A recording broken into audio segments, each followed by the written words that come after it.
Hello, welcome to the video notes for lesson 7-3, quadratics equations by graphing.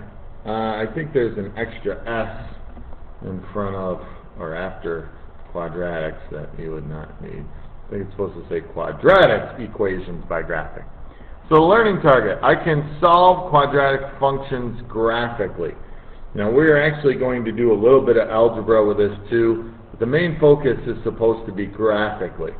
And to do this, we're actually going to start with a linear function. So, graph to determine the x-intercept of the line y equals negative 3 over 2x plus 6. Now, you can do this on a calculator, and which is what I did actually. However, it is also easy to use your slope and y-intercept. So if you want to use m and b, that's fine. So we have the 0.06. Or, like I said, plug this into your graphing calculator. And if you plug it into your calculator, I want you to copy the table. Actually, you might as well copy my table that I'm going to write down. So I'm going from negative 2 all the way up to 8, counting by 2's. And the reason I'm doing that is because the numbers in between the odd numbers are fractions or decimals. And the y values are counting by 3's. Actually, negative 3's, I should say. So there's our constant rate of change. So plot those points. You've got negative 2, 9, 0, 6, 2, 3,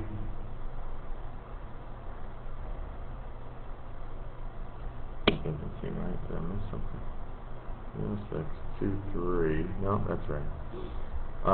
4, 0, 6, negative 3, and 8, negative 6. Use my line tool here. Connect them. Connect your dots, make a nice straight line. Okay, so what is the x-intercept? It is right here. It is the point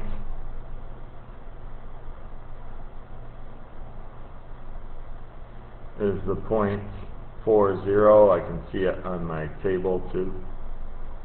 Alright, so solve it algebraically. Essentially plug in 0 for y. So if I plug in 0 for y and I solve this, I'm going to subtract 6 from both sides, and I get negative 3 over 2x equals negative 6. There's a few ways you can go from here. I multiplied both sides by the reciprocal, by negative 2 over 3. If you want to multiply both sides by 2 and then divide by 3, that would work too. Whatever strategy you prefer. And then you get x equals to 4. So is the solution of negative 3 over 2x plus 6 equals 0 the same as the x-intercept of y equals negative 3 over 2x plus 6? And the answer is yes, because the x-intercept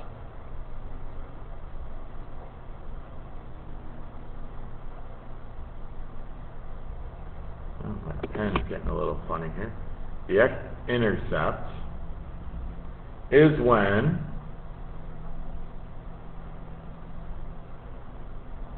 y is equal to 0. So basically what we have is the point 4, 0. Alright? So that's page 12. Let's go ahead and take a look at the next page, page 13. And we have graph to determine the x-intercept of the quadratic. And we have this, y equals x squared plus 2x minus 8. I plugged this into my calculator in the y equals, and I got this table. And my table is going to go from negative 5 my domain, all the way up to 3. -2, -1, 0, 1, 2, 3. My y values, 7, 0, -5, -8, -9, -8 again, -5 again, 0 again, and 7 again. And watch what happens when I plot these. So I have -5, 7, which is here, -4, 0, -3, -5, -2, -8, -1, -9, and I'm going back up again, and everything's turning out beautifully, and we're done. Well, no, we're not. We got to connect. Oops, connect our points. This is always tricky on the slate to do this. Believe it or not, it's actually a lot easier to do this by hand. There. Not perfect, but not bad either. Make sure you put arrows on the end and label.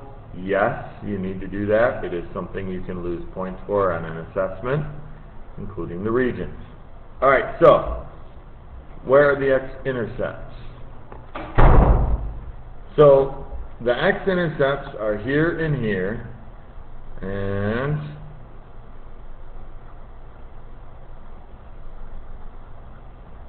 what are they? Well, they are these points right here, -4, 0, and 2, 0. So we've got -4, 0, and 2, 0. And what do they mean? Well, essentially, they're kind of like the solution or the roots of the equation. So, do the x-intercepts that you found satisfy the equation? So, if we plug these in, will they get us 0? Well, let's see.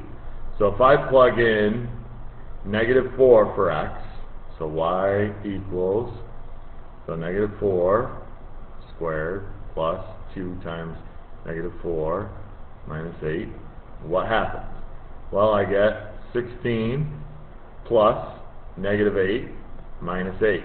And when you do that, you get y equals 0. So for this one it does. Well, technically y was supposed to be 0. I should have done that. Let me fix that. This should be all zeros. And then the other one, 0 equals 2 squared plus 2 times 2 minus 8. And again, we get 0 equals 4 plus 4 minus 8, or 0 equals 0. And again, it checks. So, yes, it does work for this. Now, down below is the next example for us. Determine the x-intercepts of the equation y equals 3x squared minus 75. Do the x-intercepts that you found satisfy the equation? We are actually going to do this in class using a graphing calculator. However, if you are in math watching this, or if you have your graphing calculator at home, you can give this one a try and see what you find. Alright, if you don't, you can skip this and go on to page 14. We're going to do one more thing really quick. Actually, you're going to do something really quick. You are going to graph all of these on your own. Now, what you need to keep in mind is a quadratic equation can have 2, 1, or no real solutions. We have an example of all 3 below. So I want you to see what it looks like when you get 2, 1, or no solutions. Essentially, we're looking for the x-intercepts as our roots, zeros, or our solutions to these. Okay? Now what you need to do is you need to make a table for all 3 of these, x and y. You can use your calculator, plug this in. If you don't have your calculator at home, I guess you can wait till you get to math to do this. Or see if you can find an app. I believe there are some if you look for them, that you can plug this in, get your table, plot your points over here. You're going to get 3 different parabolas, and then I want you to decide if there's 1, 2, or no solutions. And then we're going to discuss all of this together in math. Alright? I hope this all makes sense. If it doesn't, rewatch the video or come and see me for help. Good luck, and we will see you in math.